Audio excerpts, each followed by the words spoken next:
Photoshop CS5 provides two varieties of high dynamic range, or HDR. One is HDR Pro, and this is a killer function, actually, extremely capable and powerful. And what it allows you to do is take multiple exposures of the same scene, like those featured inside the Barn Exposures subfolder inside the 33 HDR Pro folder here inside the bridge, and then merge them together to either create a perfectly exposed shot or a highly affected shot. Either way, you're drawing every bit of luminance that was available to that original scene. The other command that's available to you is HDR Toning, and it applies a kind of fake HDR effect using the same technology to a flat image, that is, a single exposure, making it more useful for example, portrait shots where it's basically impossible to get multiple exposures without having the person slightly move.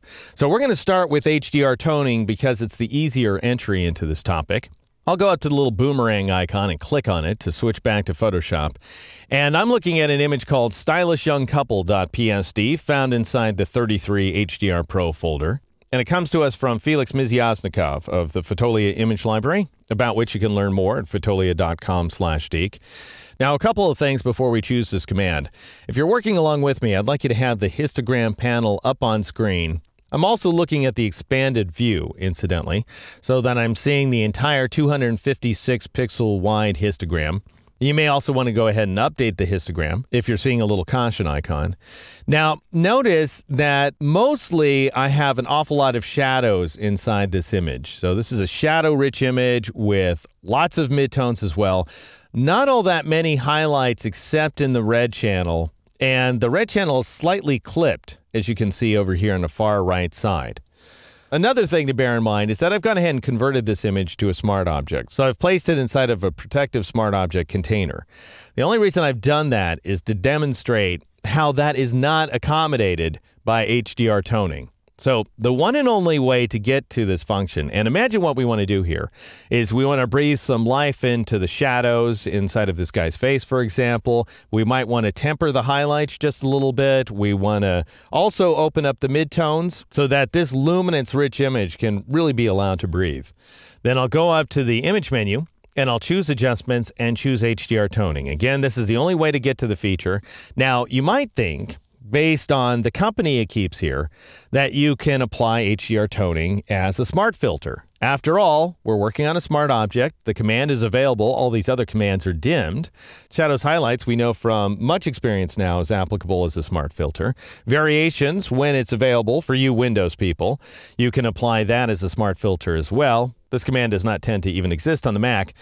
But HDR toning is just sitting there as if it's a smart filter too. It's not. And as soon as you choose the command, you're going to get this warning saying that HDR toning will flatten the document. Notice that it doesn't say it's going to rasterize the smart object. It's going to flatten the entire document. So if you've got an image with 20 or 30 layers inside of it, too bad. The entire composition is going to get flattened before you can choose this command. And that's just the way it works. Now, the reason it works this way is because it's going to convert us from an 8-bit per channel space to a 32-bit per channel floating point space. And then it's going to work its so-called magic, because it's not all that magical. And then it's going to take us back into an 8-bit per channel space. Photoshop cannot accommodate that conversion back and forth with layers in tow, so the layers have to go. Well, that's not actually the end of the world, because I will show you a way that we can still mix this effect with the original version of the image. And your only options are to either say, no, I'm not using this command, or, yeah, all right, I guess I got to flatten the image. And in our case, we're going to say, yeah, all right. But first, I want you to notice something up here in the title bar. Notice that we're seeing stylishyoungcouple.psd. So the title, the zoom ratio, we're working on a smart object layer that's called smart object. The color space is RGB. That /8 means this is an 8-bit per channel image. As soon as I bring up the dialog box, that's going to change. So I'll click on yes. And now this dialog box comes up. Ignore, if you can, for a moment, this hideous effect in the background. First, I want you to see that the smart object layer has gone away because we have gone ahead and flattened the image. We're now seeing a single background item there in a layers panel. And after RGB, there's a /32 showing that we have temporarily transformed this image to a completely different color space.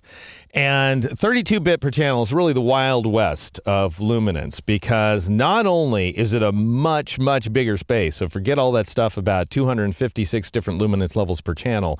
You've got thousands upon thousands potentially, but also they can wander in and out of the visible range. And so you'll hear folks referring to floating point calculations inside 32-bit per channel.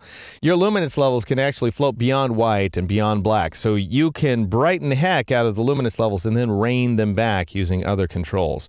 It's a very flexible but somewhat intimidating color environment, frankly. Now, meanwhile, notice that your image just goes to heck in the background. And this is to be expected. I don't know who in the world designed these default settings, but they are just atrocious under any conditions. I've never seen them work out anything other than horribly for every single image I've opened. But as you can see, we're drawing out all kinds of noise inside the image, and we're oversaturating the colors. And as a result, we're creating color noise where none previously existed, which is never something you really want to do. But you do have to bear in mind something, that we are seeing a preview of the effect. So the final effect won't look quite this bad. If we were to click on the OK button, it would settle down a little bit. And that's because, once again, we're seeing an 8-bit per channel preview of this 32-bit per channel calculation that's going on in the background.